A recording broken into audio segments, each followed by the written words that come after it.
Bom dia, meu nome é William, eu faço parte do IGCAP.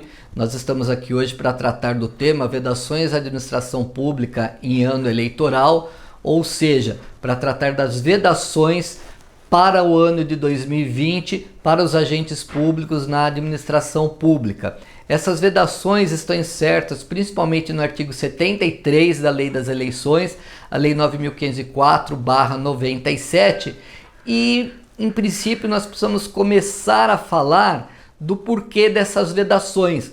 Essas vedações existem para permitir a igualdade de condições na disputa para os agentes eleitorais, para que a máquina pública, os servidores públicos, os imóveis públicos, os recursos públicos, inclusive de comunicação, não sejam usados em benefício de determinados candidatos. Dentre esses princípios, nós podemos falar que prevalece o da soberania popular, ou seja, deve-se levar em conta durante as eleições e tudo que acontece ao redor dela, a soberania do voto popular. Se não existir uma forma de influência muito grande, inclusive com o uso da máquina pública ou outras interferências externas, deve prevalecer sempre o resultado decorrente da vontade do cidadão, daquele que foi votar, daquele que levou o seu voto nas urnas, né? Isso faz parte do princípio democrático e é até republicano. Um outro princípio que objetiva se garantir com essas vedações aos agentes públicos de ano eleitoral é a lisura das eleições, que elas sejam as mais limpas possíveis, que ninguém seja beneficiado ou prejudicado, que nós tenhamos uma eleição absolutamente livre. E a neutralidade estatal também é outro princípio a ser garantido. Nós precisamos garantir que a máquina pública não apoie ou deixe de apoiar ou não se insurja contra nenhum candidato. Todos têm que ter as mesmas condições de participação. Daí, o próprio princípio da isonomia constante da Constituição Federal tende a garantir essa igualdade entre os candidatos. Então o Estado precisa, através da administração pública, ficar absolutamente neutro, e é por isso que aparecem essas condutas vedadas. Essas condutas estão incertas lá no artigo 73 da Lei 9.504/97, que é a Lei das Eleições. A primeira delas está lá no artigo 73.1, que vocês podem verificar, aí vai ser colocado na tela para vocês, que diz que não podem ser feitos usos de bens públicos em favor de candidatos. Isso significa o quê? Que não podem ser usados materiais, serviços que sejam custeados pelos governos, pelas câmaras municipais, pela Câmara dos Deputados, pelo Senado, em favor de determinados candidatos. Você não pode usar uma folha de papel, tirar um xerox, usar um carro da administração pública em benefício de uma ou outra candidatura, porque isso atrapalha a neutralidade e a isonomia que deve prevalecer nas eleições. Não pode ser usada a máquina pública. Então, toda vez que isso acontecer, você estará diante de uma irregularidade que é punida com a lei, podendo gerar, além de cassação do registro de candidatura, podendo gerar também improbidade para o agente público cometer esse ato. A improbidade não vem gerida pela própria lei das eleições, mas por lei própria, pela lei de improbidade administrativa, mas é uma penalidade aplicável ao agente público que praticar essa conduta vedada em período eleitoral. Pois bem, também não podem ser cedidos servidores públicos para uso em campanha eleitoral. O servidor público, seja efetivo, seja comissionado, seja empregado público, ele não está proibido de participar das eleições, mas ele só poderá participar fazendo campanha para candidatos, para coligações, para partidos, fora do horário de trabalho, ou se ele estiver de licença, seja licença férias ou de qualquer outro tipo, ou ainda aos finais de semana, se ele quiser participar. Durante o horário de trabalho, é absolutamente vedada a participação do servidor público em campanha eleitoral. Muito já se discutiu se o servidor público comissionado, agente político, que não tem horário muito certo de trabalho, tem uma maior liberdade de cumprimento de horário, tanto que não ganha hora extra, porque ele pode ser convocado a qualquer momento para trabalhar à noite, de madrugada, finais de semana, se estaria vedada a participação dele também. Mas a melhor doutrina, a jurisprudência, tem interpretado que mesmo ele, pelo menos durante o horário regulamentar da repartição pública, onde ele está lotado, ele não pode participar de campanha eleitoral.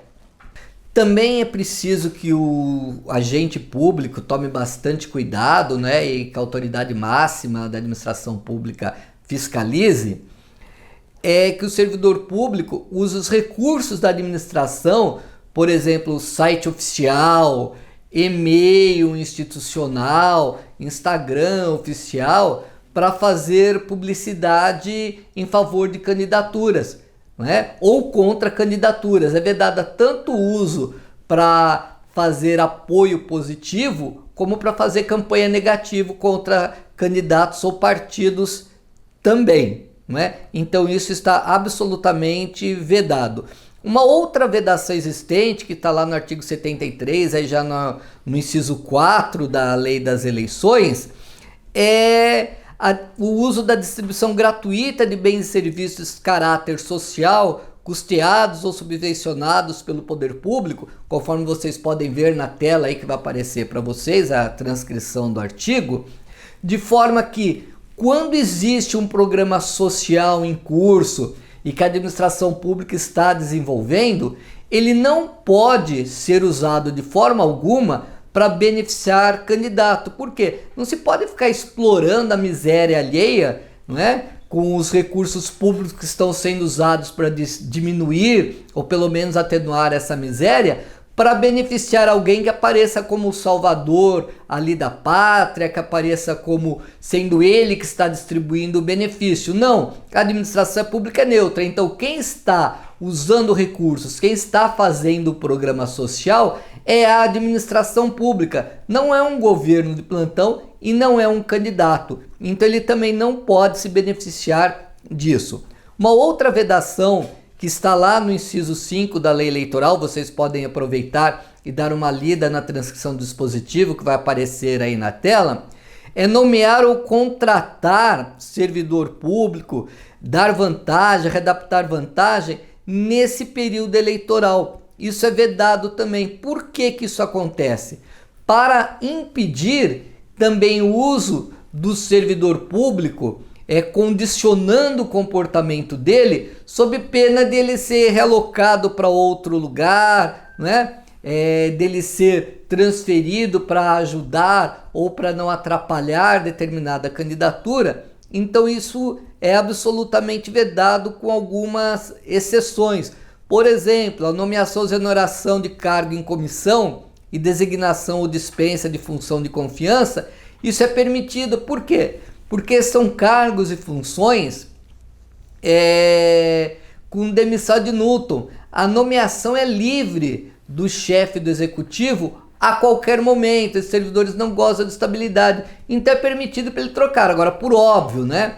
A eleição e o próprio comportamento do agente público, ele não pode ser objeto de abuso de poder político, de abuso de poder econômico. Então, embora mesmo nesse caso dessas funções de confiança e desses cargos em comissão, se perceber, se for constatado, se for documentado, se for comprovado que isso foi feito com abuso de poder político para influenciar o resultado das eleições, para beneficiar ou prejudicar determinada candidatura, isso também poderá ser objeto de punição, não expressamente por se tratar de uma conduta vedada, mas por representar abuso de poder político e, conforme a situação em que isso for realizado, abuso de poder econômico também.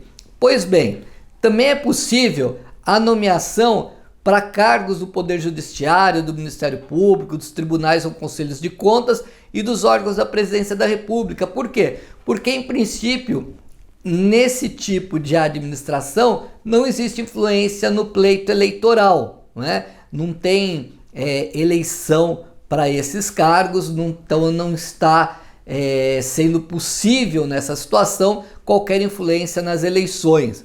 e até porque, via de regra, esses cargos são providos mediante concurso público também. Também é possível a nomeação daqueles que foram aprovados em concurso público, já homologados até o início desse prazo de restrição eleitoral, que é 3 meses antes da eleição. A transferência ou remoção de ofício de militares, policiais civis e agentes penitenciários também é possível, porque sempre deve acontecer para atendimento do interesse público, do interesse da administração e da população naquele determinado momento. Então isso não pode ser protraído no tempo. Por óbvio, como eu já disse anteriormente, qualquer abuso aí também poderá ser objeto de verificação, de análise pelo Ministério Público Eleitoral e julgamento pela Justiça Eleitoral, se configurar algum tipo de abuso de poder político também.